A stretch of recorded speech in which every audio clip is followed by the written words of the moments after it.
pregame.com. The Ravens visit the Browns this Sunday. 3.5 is the line. 42.5 is the total. This is going to be VR's best bet of the week. VR. I'm going to throw a curveball at you. No sign. Going with the total here, and I'm not going under. I'm going to go over to 42.5. Baltimore, Cleveland. Chuck brought up a great point. Everyone saw that Cleveland game last week. How bad the weather was. How low the scoring was. 7-6. This total is reflective of that. It's the perception around it. If you look at the first time these two met, the total was 44. And you got to remember, Whedon was a lot newer than he was. Yes. Richardson was a lot newer than he was. They didn't have down no chemistry with Little, Gordon, and Watson catching the ball. And yet, in that first meeting, they threw for over 300 yards. Both teams combined for almost 800 yards of total offense, but they settled for 5 field goals. And that's the reason the score was 23-16. 39 points were scored. I think this time around, we're going to see both teams drive the field like they did the first time, but I think they're going to finish drives with 7 instead of 3. And this 42.5, we know 41's a key number. We know 43 is a key number. 42 is an important number. So you want to kind of, I'd wait it out a little because I think the public's going to go under in this game, but I think the sharps are going to see it the way I do. You're going to see some wise guy money come in late on the over if the weather isn't horrible come Sunday. I'm going to get back to you in a second. First, I want to hear from Chuck Edel. I mean, I think I agree with that. I think a great point. The total in the first game was 44. Check this out. 44 is the total. Since then, look at the injuries Baltimore's had. Lewis and Webb. And Reed's got a bad hamstring. And it was also the second half of that game, that was like Whedon's coming out party. He definitely played better. In fact, after that game, they put up 27 points on the Giants, 34 in Cincinnati. They both averaged 23 points a game. But you're absolutely right. Because of that game last week, the 7-6, that's reflected in their offensive scoring output. And they still, both these teams averaging 23 points a game. I like the Richardson, and he's running the ball well. And we know if you could get a good running game, that makes it a lot easier on the quarterback.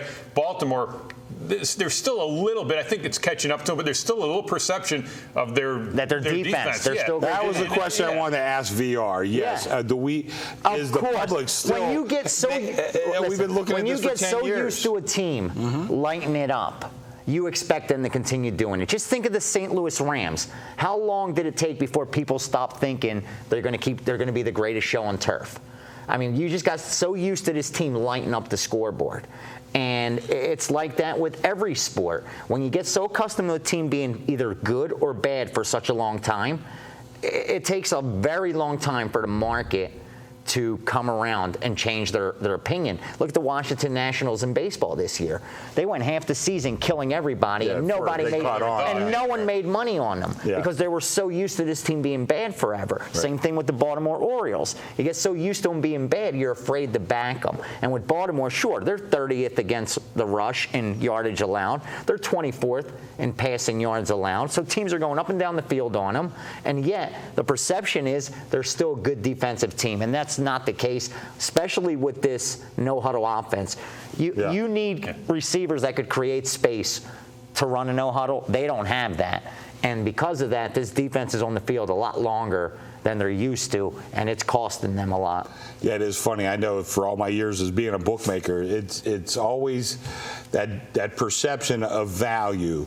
You want to go back to the way things were, and you think in your mind there's value in that because we're talking about regression in the mean. This isn't a case of regression in the mean. You talked about injuries that they've had. I mean, this is real guys there's out there playing defense. Why that defense is playing bad. They were there, now they're not. So that's really the reason we go into more than anything else. And some guys might say, hey, you got Suggs back. Yeah, he's back, but he's not. It's like Vilma back for the Saints. He was the defensive player of the year last year. He's nowhere near that. This is Baltimore eighth in football offensively too, and I thought you made a great point. 11th in points scored. Yeah, playing faster, and this Cleveland Browns offense is definitely. It mystifies me that the total was higher the first time they played than it is now. I agree. Maybe not after everybody hears from VR. Yeah, we better get on now. Well, we've talked about it. Let's go ahead. We're going to make it official. Browns, Cleveland. I'm going to go over 42.5 in this game. The first time they met in September, game stayed under, 39 points scored, but there was almost 800 yards of total offense. Both quarterbacks threw for over 300 yards, and yet the team settled for 5 field goal attempts. I don't think that's going to be the case Sunday. Just make sure the weather isn't too drastic. So far, from what I've seen, obviously no one's going to be suntanning in Cleveland, but it's not supposed to affect the game that much. I like the over. I'll throw a few trends in here. 9 Baltimore, the last 13 road games, 9 of them have gone over. This year, 5-2 towards the over. So there's still some value, obviously, catching up to that on that number. Yeah, I think we said early in the year that the Baltimore's going to be an over team. Yeah, and it's still not factored into the price. I believe you're correct. The fact that it's gone down from the first total, meeting, exactly. For the first meeting tells you that exactly. Okay, coming up next, we're going to hear again from VR. He's going to give us the free play on the Carolina Panthers and the Washington Redskins. And thanks for watching. You can see all our videos at pregame.tv.